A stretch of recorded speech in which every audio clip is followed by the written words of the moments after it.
Welcome to Nursing Care of the Neonate. This video lecture is going to address issues related to thermal regulation.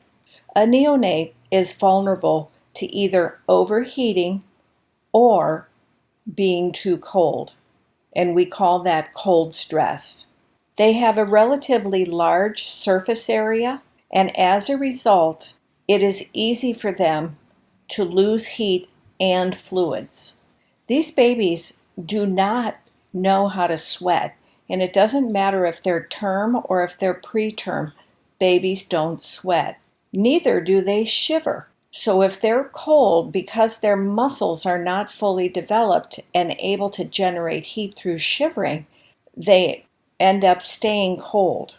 And then a premature infant has less subcutaneous fat to keep them warm. They have less brown fat, and they have decreased muscle tone. If you remember in the first video lecture, that baby was being held and she is just laying there with the arms and legs straight because she cannot flex them very well on her own, and so we need to position them. Without this ability to flex, that increases the surface area that's exposed, thereby creating loss of heat. On this picture, you can see where a term infant has brown fat distributed on the body. So there's a little bit around the kidneys and just above on the adrenals, some in the mid-back, and then there's some that goes down the chest. But note, there isn't any on the extremities. But this brown fat is there so that they can maintain their temperature. But in doing so, it increases their metabolism. When a baby has cold stress, they end up consuming more oxygen and glucose, and that can result in hypoglycemia, hypoxia, and acidosis.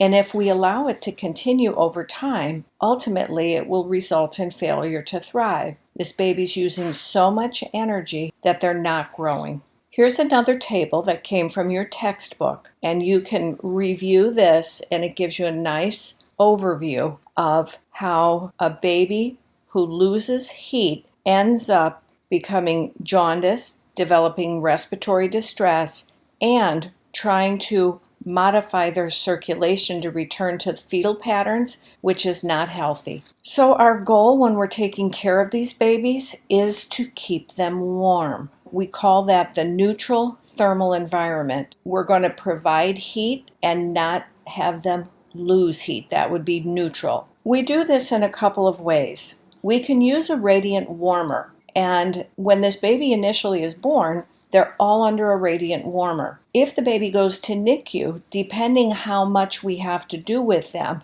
do we have to put them on a ventilator? Do we need to have IV lines? They will still be under a radiant warmer, but as soon as we can, we're going to transition them into an isolette, which you may know as an incubator. It maintains an environment that's warm as well as humid. We have to keep the portholes closed as much as possible because it takes a while for the warmer to re-warm up every time we open them up. And so you want to cluster your care when taking care of these babies. We're going to position the baby and bundle them in a flexed position. So we're going to keep their arms next to their chest and we're going to pull their little legs up to their bellies, and this helps them maintain that heat. When the parents come, we're going to do skin-to-skin contact. So what we literally do is we open up the shirts of the parent, and it can be the father or the mother, and the baby is going to go skin to skin, and they're going to draw heat from the